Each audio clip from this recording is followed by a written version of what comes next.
नारायण नारायण श्रीमन नारायण नारायण नारायण रामचंद्र की जय, मोर भगवंती वाले की जय। आज गीता जयंती है, इसलिए गीता के ऊपर ही कुछ कहना चाहिए।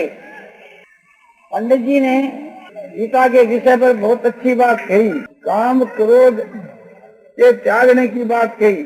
भगवान ने गीता की 16वीं अध्याय के 21 के श्लोक के बीच में अर्जुन को विशेष लक्ष्य करके ये बात कही है कि त्रिविधम नरक सेदम द्वारम नाशमात्मनो काम क्रोध तथा लोभ तस्मात् एतत्प्रेम तयेत्। इस वास्ते हे अर्जुन, ये तीन जो है ये साक्षात नरक के द्वार हैं। काम क्रोध और लोभ और आत्मा का पतन करने वाले हैं, इसलिए इन तीनों का त्याग कर देना चाहिए। और फिर कहते हैं कि इन तीनों को त्याग करके फिर आत्मा के कल्याण के वास्ते जो आसन करता है वो मुक्त हो जाता है और मुक्ति के योग होता है। उसके लिए भी ये काम क्रोध के त्याग की बात कही। और काम और क्रोध जब तक रहते हैं तब उसको सुख नहीं होता। भगवान एक साधक को कह रहे हैं काम और क्रोध के विषय में, शक्नोति हय ये सोढ़ प्राक शरीर विमोक्षणात् काम क्रोध भरम वेगम से युक्त सुखी न रहो। काम और क्रोध का जो वेग है, इसको शरीर के रहते रहते ही इसको अपने सहन कर लेता है, वही पुरुष युक्त और सुखी और युक्त माने योगी है। शरीर विमोक्षणात् प्राक, शरीर छूटने के पहले पहले ही काम और क्रोध के वेग को जो सह लेता है, यानी काम क्रोध को जो जीत लेता है, वही मनुष्य संसार के बीच के वहाँ सुखी है और वही है तो योग युक्त योगी है। काम और क्रोध का जब अतंता वाह होता है तभी परमात्मा की प्राप्ति होती है। ये भगवान ने गीता की 5वीं अध्याय के वहाँ कहा है, 5वीं अध्याय का 23 का श्लोक है। और जो परमात्मा को प्राप्त हो जाता है उसमें तो क्रोध का अतंता भाव हो जाता है। ये भगवान ने 5वें अध्याय के 26 के श्लोक में बताया है। काम क्रोध युक्तानां यतिनां यत्येषाम् अवितो ब्रह्म निर्वाणं वर्धते विदितात्मना। जो काम और क्रोध से रहित है, ऐसे जो यत्नशील जो सन्यासी हैं, जिन्होंने चित्त को जीत लिया है, उनके लिए सब ओर से चारों तरफ से सो ब्रह्म ही सो प्राप्त है। तो काम क्रोध के अभाव के बिना मुक्ति नहीं होती। ये बात गीता के माँ जगह जगह बतलाई है। पंडित जी ने जो बात कही उसका मैं समर्थन करता हूँ। गीता के बीच के माँ बहुत सी बातें बतलाई है। गीता के बीच में कर्म योग की बात है, भक्ति योग की बात है, ज्ञान योग की बात है। और एक एक साधन से समझो कि परमात्मा की प्राप्ति हो सकती है। इतने आचार्य ऐसा मानते हैं कि कर्म योग जो है वो पहली सीधी और भक्ति योग जो उपासना जो है ये दूसरी सीधी और ज्ञान योग जो है ये तीसरी सीधी है।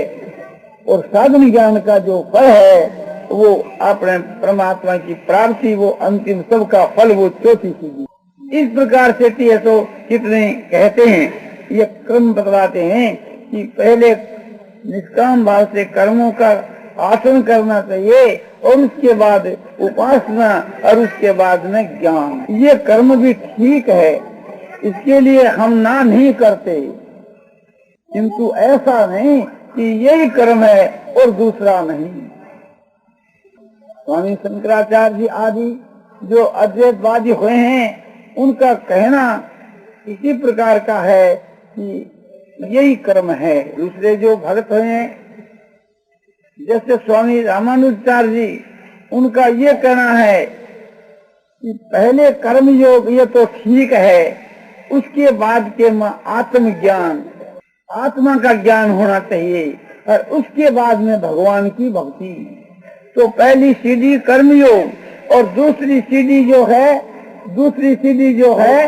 भक्ति योग, और तीसरी सीढ़ी जो है तो ज्ञान योग। ऐसा नहीं, पहली सीढ़ी कर्म योग और दूसरी सीढ़ी ज्ञान योग और तीसरी अंतिम जो सीढ़ी है वो भक्ति योग, और भक्ति का जो फल है वो परमात्मा की प्राप्ति। इस प्रकार से ऐसा कहते हैं।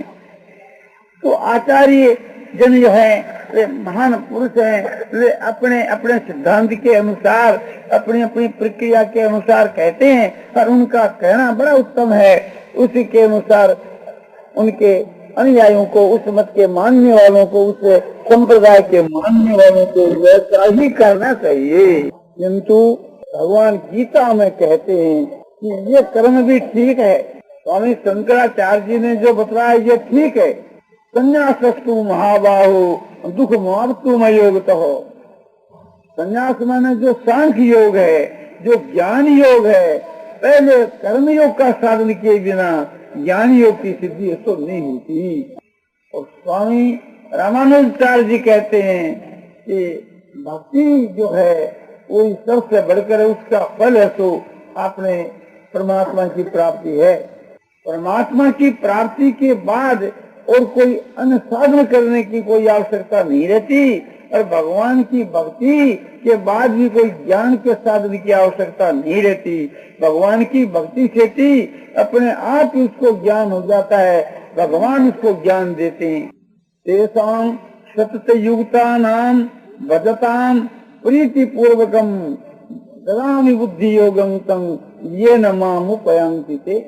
तेषां सतत युक्तानां, पूर्व के बीच के जो साधन बतलाया, उसमें जो नित्य युक्त होकर के निरंतर जो भगवान की प्रीति पूर्वक जो भक्ति करते हैं, पूर्व में क्या बतलाया कि मच्चित्ता मदगत प्राण बोधयंत परस्परम कथयं तस्य मां नित्यम तुष्यन्ति चरमन्ति। तो भगवान कहते हैं जिनका मेरे में चित है वह मच्चिता। जैसे भागवत में बतलाया मन मनस कहा गोपियों के लिए, वे गोपियां मेरे में ही मनवारी थी। तो मच्चिता मदगत प्राणा, जिनका मेरे लिए जीवन है वह मदगत प्राणा। जैसे मच्छी का जो जीवन है जलगत है, बिना जल के वो जी नहीं सकती, इस प्रकार से थी जिनका मदगत प्राण है, जो मेरे बिना जी नहीं सकते, मैं जिनके जीवन का आधार हूँ वे मदगत प्राणा। और बोधयंत परस्परम, एक दूसरे को मेरा तत्व और रहस्य को जनाने के लिए एक दूसरे को मेरा तत्व और रहस्य जनाता हुआ जो परस्पर के बीच के बातचीत करता है, या यूं कहिए बातचीत करने का उद्देश्य यह है कि मेरा तत्व और रहस्य अपने एक दूसरे को जनाते रहते हैं।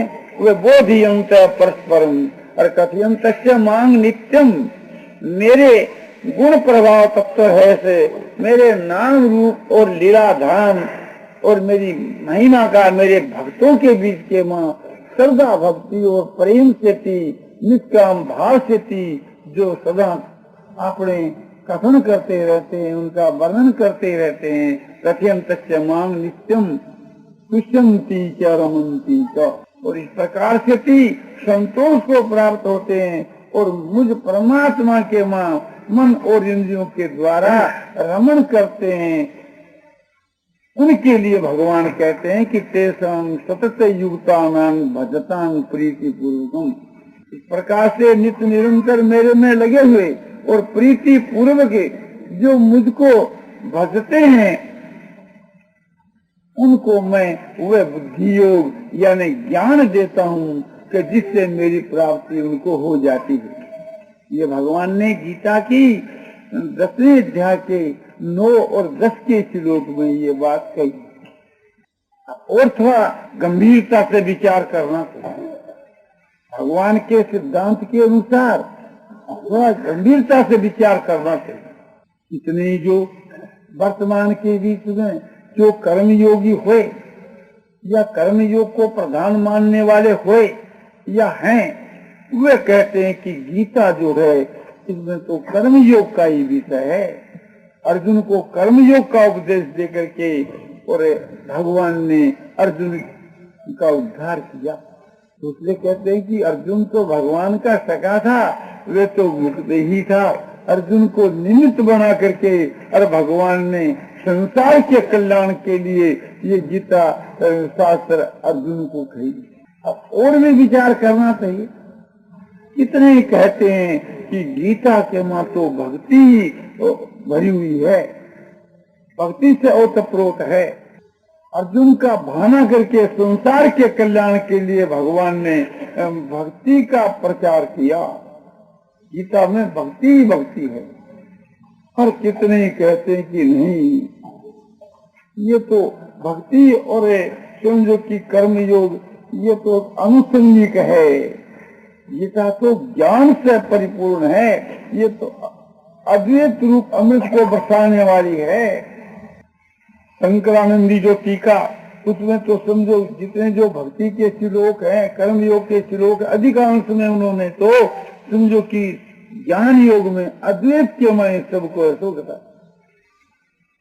तो ये अपनी अपनी सूझ है। इसके लिए हम ये नहीं कहते कि स्वामी शंकराचार्य जी ने समझो कि ये गीता जो है सो ज्ञान योग के विषय में कही, उनको ज्ञान ही पसंद था। उन्होंने ज्ञान योग में ये रखाई, उनका सिद्धांत अद्वैत बात था, इस वास्ते इसको अद्वैत के विषय नहीं ले गए।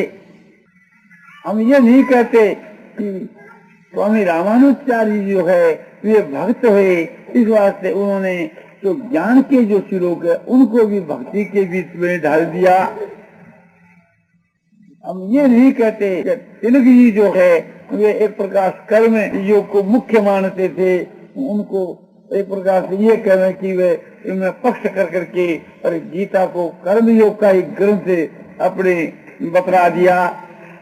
उन सब की अच्छी नीयत थी, उनकी जो सूझ है वो सबकी प्रशंसा के लायक है।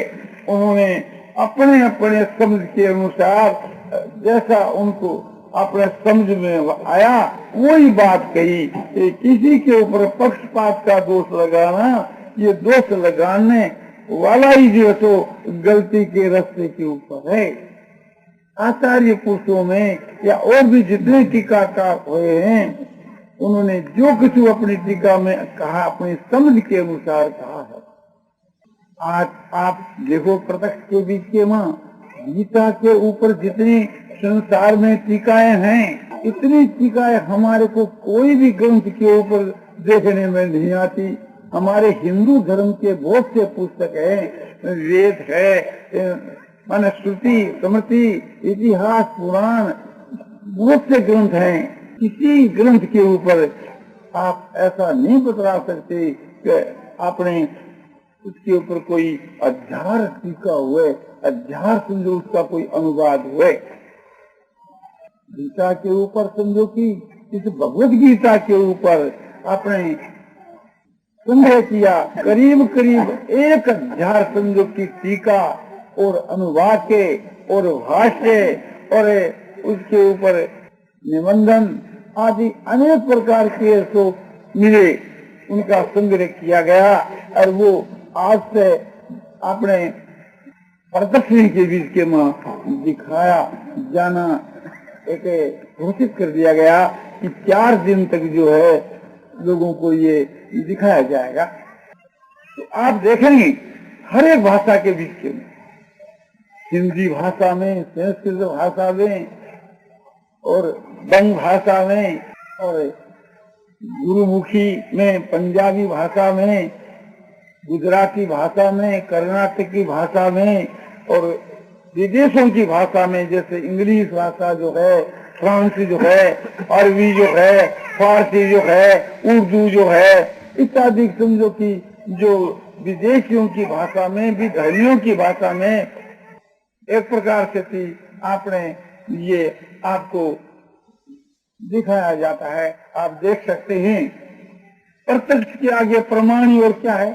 जब ये बात एकदम प्रत्यक्ष है कि गीता के ऊपर अभी एक प्रकार से थी अपने गीता प्रेस के बीच के वहाँ 1000 टीकाएं मन सब देशों की भाषा को लेकर करके और सब टीका अनुवाद और भाषा आदि लेकर करके जिनकी संख्या करीब 1000 है। इससे मालूम होता है कि गीता जो है ये एक प्रकार से सार्वजनिक ग्रंथ है, इसको सब कोई अपनाते हैं, सबने अपनाया है। ये एक बहुत उच्च कोटि का ग्रंथ तो है। इसलिए को ख्याल में रख करके सुन वेद व्यास जी ने समझो कि महाभारत के अंतर्गत ये बात कही कि गीता सुगीता कर्तव्या किमन्य शास्त्र विस्तरी या स्वयं पलमनावश्य मुख पदमात विनिश्चित। या जो गीता है सुगीता कर्तव्या, सुमन अच्छी प्रकार से थी, इसे का गायन करना चाहिए, अच्छी प्रकार से थी, इसका अध्ययन करना चाहिए। फिर और शास्त्रों की क्या आवश्यकता है, इसका मतलब ये नहीं कि शास्त्रों की कोई आपने अवहेलना की गई है, शास्त्रों का कोई समझो कि अपमान नहीं किया गया है। गीता की महिमा के विषय में ही ये कथन है। गीता को आदर्श मान करके उसकी प्रशंसा के विषय में ये कहना है कि किमनि शास्त्र विस्तरी, अन्य शास्त्रों के विस्तार की क्या आवश्यकता है, न कि शास्त्रों की हमें अवहेलना की गई है। शास्त्रों की अवहेलना की दृष्टि से यह कथन ऐसा नहीं है, गीता की प्रशंसा की दृष्टि से है। या तुम भगवान परमनाभ के मुख कमल से निकली है। और सब जो शास्त्र है भगवान कमलनाभ जो है, कमलनाभ कौन कि भगवान विष्णु, तो गीता तो भगवान कृष्ण के मुख से निकली ना, तो दिखलाना यह है कि जो विष्णु है वही कृष्ण है। दोनों की एकता के लिए ये बात कही गई कि भगवान विष्णु ही श्री कृष्ण के रूप में प्रकट हुए। इसलिए ये बात बतलाई जाती है कि ये गीता जो है भगवान के स्वयं मुख कमल से निकली, और जो सब शास्त्र है वो भगवान के स्वयं मुख कमल से नहीं निकली। तो ये संकेत किया गया है कि सब शास्त्र का विस्तार हुआ वेदों से, और वेद जो है उत्पन्न हुए, वेद प्रागत हुए ब्रह्मा के मुख से, और ब्रह्मा की उत्पत्ति हुई कमल से, और कमल की उत्पत्ति हुई भगवान की नाभि से। तो कमलनाभ जो भगवान है, उस कमलनाभ भगवान के कमल से ब्रह्मा की उत्पत्ति, ब्रह्मा से वेदों का प्रागट्य, और वेदों से शास्त्रों का विस्तार। तो शास्त्रों के विस्तार के बीच के वहाँ समझो कि आपने भगवान की नाभि हेतु है। ये तो साक्षात भगवान अपने समझो मुखारबिंद से गीता कही है। इसलिए गीता सुगीता कर्तव्या की मन्य शास्त्र विस्तरी, गीता को अच्छी प्रकार से सब करना चाहिए, इसका अच्छी प्रकार से गायन करना चाहिए, अध्ययन करना चाहिए, अनुशीलन करना चाहिए।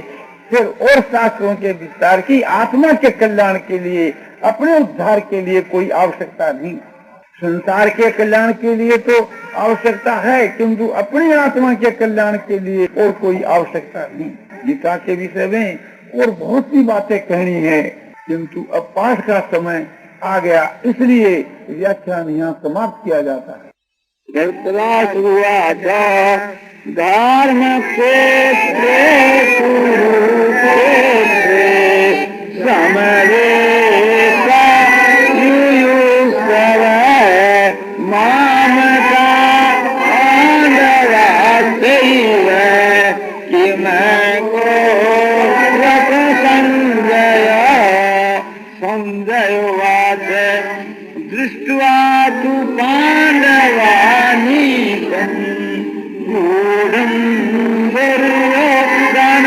सदा आचार्य मुख संगम में राजा वचन में ब्रवीत पाश्चैतं पांडुपुत्राणा मातार्य न किंचमुं दूरां द्रुपद पुत्रेण तव शेषेण धीमता अत्र शूरा महेश्वासा भीमार्जुन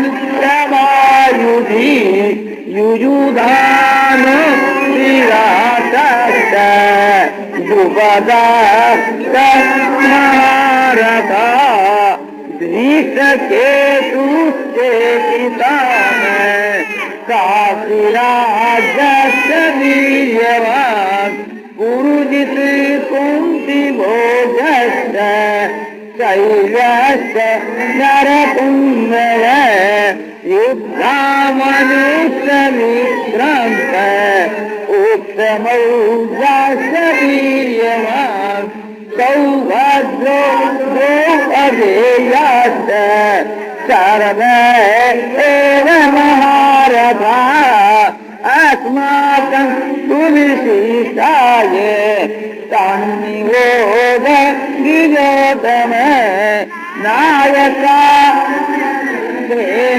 च संज्ञातं ताम्बरीमिति भवान् भीष्मश्च कर्णश्च कृपश्च समचिञ्जय अश्वत्थामा श्रीकर्णश्च सोमदत्तिश्चैव च अन्ये च बहवः शूरा मदर्थे तत्सजीविता नानाशास्त्रहरण सर्वे युद्धविशारदा अप्रियापतं तदस्माकं बलं भीष्मभिरक्षितं प्रियापतं विदमेतेषां बलं भीष्मभिरक्षितम् अयनेषु च सर्वेषु यथा भागयमवस्थिताः ईशमेवापि रक्षन्तु भवन्तः सर्व एव हि सत्यसङ्गनयन् हर्षम् कुरुवेद पितामहः सिंहनादं विनद्योतैः शङ्खं दद्मौ सदा भवान् ततः संपाशरेर्यश्च पणमानसगो मुखाः सहसैवाद्यन्नन्द सहसार्दस्तुलो भवत् ततः शेषैर्युक्ते महती सन्दिने स्थितौ माधव पाण्डवश्चैव दीर्घौ शङ्कौ प्रगात्मधु पाञ्चजन्यं ऋषिकेशो देवदासं धनञ्जय ओन्द्रं दद्मौ महाशङ्खं भीमकार्न त्रिकोदर अनन्तविजयं राजा कुन्तिपुत्रो युधिष्ठिर नकुल सहदेवश्च सुघोष मणिपुत्रकौ काश्यश्च परमेश्वास शिखण्डी च नारद धृष्टद्युम्नो विराटश्च सात्यकी पराजिता द्रुपदो द्रौपदेयाश्च सर्वश्च पृथिवीपदे भद्रश्च महाबाहु शङ्काञ्जनु घोषो दासराष्ट्राणां हृदयानि सदारयत् नवश्च पृथिवीं दैव तुमुलो वनुनादयम् अधविष्टां कविध्वज प्रवृत्ते शास्त्रसंपाते धनुरोद्यम्य पाण्डव ऋषिकेशं तदा वाच्य महीपते अर्जुनवाच सेनयोरुभयोर्मध्ये रथं साकनेच्युता यावदेष्टानि वीक्षेऽहम् योगिका मानवसिधाम् कैर्मय्या स यो सत्य प्रसमोदरे योक्यमानवेशे ये प्रसमागताः जातराष्ट्रस्य दुर्बुद्धे युते संदेवात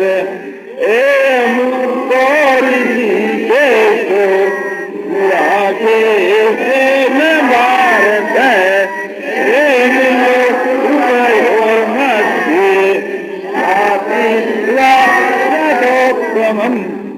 भीष्मद्रोण प्रमुख सर्वे संप्रमयिषितम् उवाच पार्थ पश्यैताम् समवेताम् कुरुनिधि तत्रापश्यत्सिताम् पार्थ श्रीमदपितामहम् आचार्यान् मातुलम् भ्रातॄन् पुत्रम् गोत्रम् संकीर्तता सपुराम् कुरुयश्चैव सेनयोरपि तान् समीक्ष्य कौन्तेयः सर्वान् बन्धूनवस्थिताम् प्रिया निष्ठो विषीदन् निजमब्रवीत् अर्जुनवाच अर्जुनं कृष्ण युष्टुं समुपासितम् सीदन्ति मम गात्राणि मुखं च परिशुष्यति वेपतुष्यस्य श्रीरे मे रोमहर्षश्च जायते गाण्डीवं पुंस्ते भस्तात् स्वगतैव परिजायते न च शक्नोमवस्थातुम् भ्रमति स्वतमे मनः निमित्तानि च पश्यामि विपरीतानि केशव न च पश्यामि अथवा सज्जनमाहवे न कांसे विधियं कुसुमे न जराजं सुखानि च किन्नो राज्येन गोविन्द किं भोगैर्जीवितेन वा येषामर्थे कांसितन्नो राजन् भोगानि च स इमेव स्थिता युद्धे प्राणस्तत्त्वा गणानि च आचार्या पुत्रः तथैव स पितामहा मातुला स्वसुरा पौत्रा शाला सम्बन्धिनः सदा एतान्नहं सुमिच्छामि मधुसूदन अपि त्रैलोक्यराजस्य हेतो किं मही कृते निहत्य दासराष्ट्रान्न कापि जनार्दन पापमेवासे तस्मात् अद्वैतामात्मनः तस्मान्नार्हावहं हन्तुम् दासराष्ट्रं शरं देवान् स्वजनमित्यम् अत्वा सुखिनः राममाधव यद्वतेन पश्यन्ति लोको चेतसः विनश्येतं दोषं मित्रदो पाचकम् कथं न ज्ञेयमस्माभिः पापादस्मानि वर्षितुम् विवक्षयेतं दोषम् प्रकाशार्जनार्दन कुलक्षये गणस्सन्ति कुलधर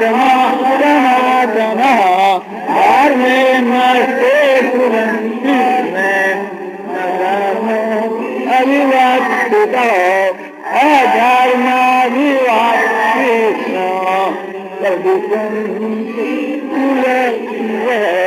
शिशु दुखासुवास जायते वर्ण शंकर शंकर नरकायैव उर्ध्वानं कुलशत पतन्ति दोषां दुर्गतिन्दो जगत्प्रिया दोषे कुलज्ञानं